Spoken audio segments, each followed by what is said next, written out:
There is a place called heaven, whether you see it or not.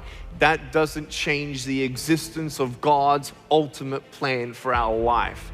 What is that plan? In Jeremiah, he says that there is a plan. God has a plan. Sometimes we're like, can I suggest a plan B? That's what I was doing, because heaven didn't seem real to me at times because I didn't see it. Some people think I only have 1 foot just because they see only 1 foot, but I have a little second one right here, and it's always there. God's presence is always there. If you call upon the name of the Lord, you shall be saved and healed and redeemed. And I'm not here just to share with you a sad story. I want to tell you that we all have ups and downs. You see my foot? Ups and downs, ups and downs, ups and downs. And I'm not here today to tell you that I understand your pain. And I know that we're recording this for other facilities as well. And I want you to know that if you're watching this recording, that God loves you and He has a plan. And sometimes when I heard those words, I'm thinking, well, what kind of plan is this? If God is a God of love, then what good could come out of this? I don't know if God's going to give me arms, legs in this lifetime, but I'll tell you just one quick story of why I have joy in my life. Thank God for my parents, first of all, and my family for loving me through that. But 8 years ago, I was here in this area speaking at a church, and a little boy with no arms, no legs was in the crowd. The father held him up, 19-month-old little Daniel Martinez, no arms, no legs, little foot just like me. And I'm like, wow, that's so cool.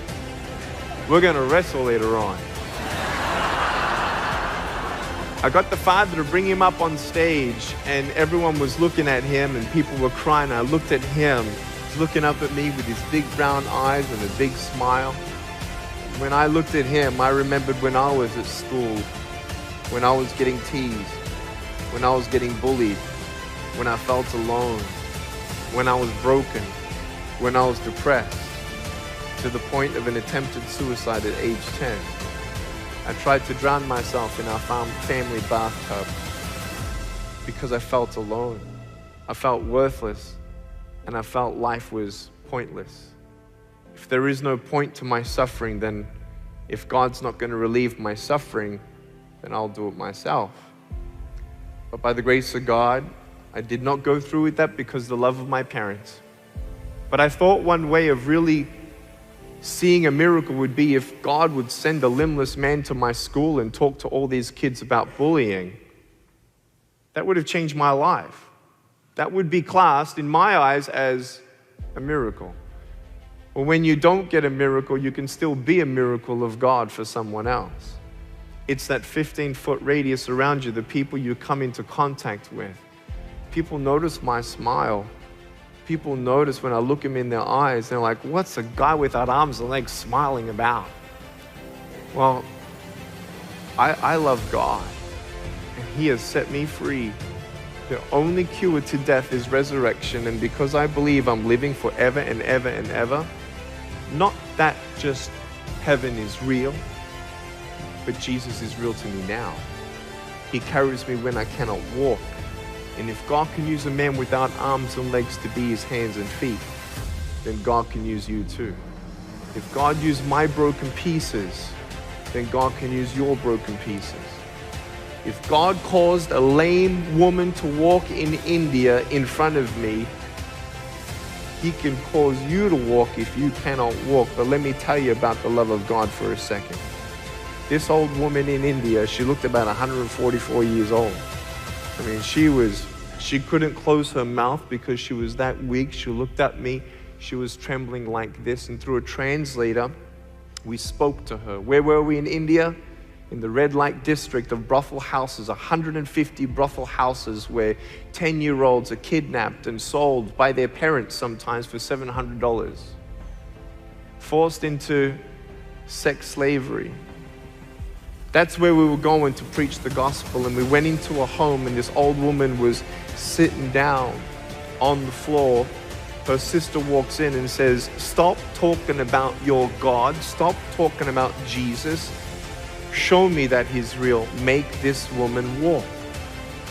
She said, I don't want to hear about your God. Let me see it. So I sort of took a step back and I'm like, okay, God, you know that she's putting you on the spot here, not me, right? You know that you're not putting me on the spot. She's putting you on the spot. I just want you to get that here. So we prayed about it, prayed for her, prayed just right there and then with even a camera rolling. And the first time she tried to get up, she couldn't get up. She was trying to stretch her legs out. She hadn't walked for 4 years. She's never left that front door for 4 years. They carry her to the restroom. Her sister was saying that she was dying. Now, we prayed again. She got up all by herself. She started jumping up and down. It was a miracle. But here's the miracle, who that woman was. That woman wasn't just any woman.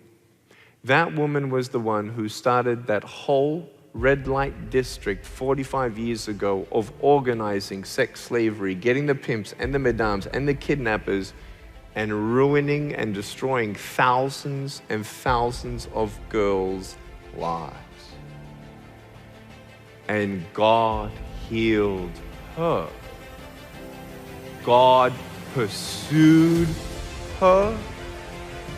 God pursues you every day, every breath. For as long as you are breathing, the door of mercy and grace is open to you. People that have arms and legs, well, it's easy for you. People can come in here and say, well, just be positive. Well, it's easy for you because you get to go home and I can't go home. And I just want you to know, though, that there is something I've come here to prepare a message for you, to let you know that there is hope beyond what you see. And I want you to know that I've been around the world and I've spoken on 3,000 stages and I've been in highest maximum security prisons all around the world. And in fact, there was one man that I met that I'll never forget in Colombia. And I know it's getting a little warm. Can you turn on that big fan at the back at the very top, please? Are you guys getting warm? Are you guys okay? You guys all right? All right, just want to make sure you guys are good. If you could switch on that big fan, because in about 45 minutes it might be a little bit warmer. And I get warmed up as well. My hands fly everywhere, all right? But I do want to say this, that as I've traveled around the world, I've been in a number of high maximum security prisons. And in fact, when I went to this prison, there was a section of the prison I could not go to. There were some people who just were, they said, too dangerous for me to meet.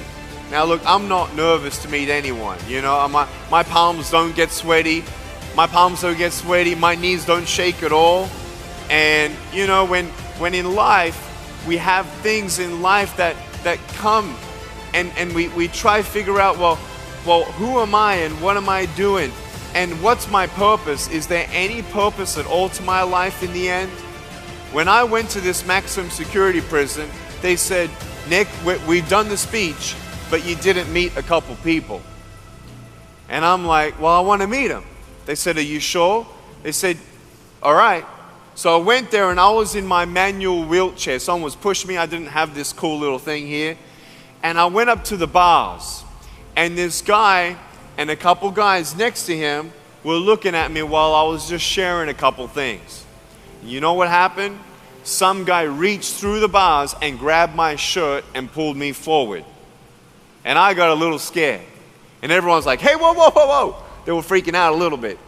And he started crying. You know what he said? He said, Nick, go around the world and tell my brothers. Go around the world and tell my brothers who are behind prison bars for life that there is hope. He said, do you see these wardens? Do you see these guards? Do you see the staff here at the prison?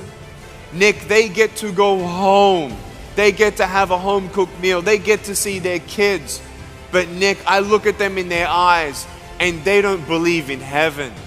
I look at them in their eyes and those people who don't believe in Jesus, they're not free yet. He looked at me and he said, I'm more free than them. And it freaked me out. I was like, wow, this man knows that there is something greater than the disabilities around you or the limitations around you. And I stand before you without arms and legs, telling you right now that I am absolutely not disabled. And I want you to know that just because you're behind prison bars, it doesn't mean that of course you're in prison. I know there's physical bars. I know there's physical limitations. But you know what this guy said? He said, Nick, now I've realized I've met Jesus behind these prison bars.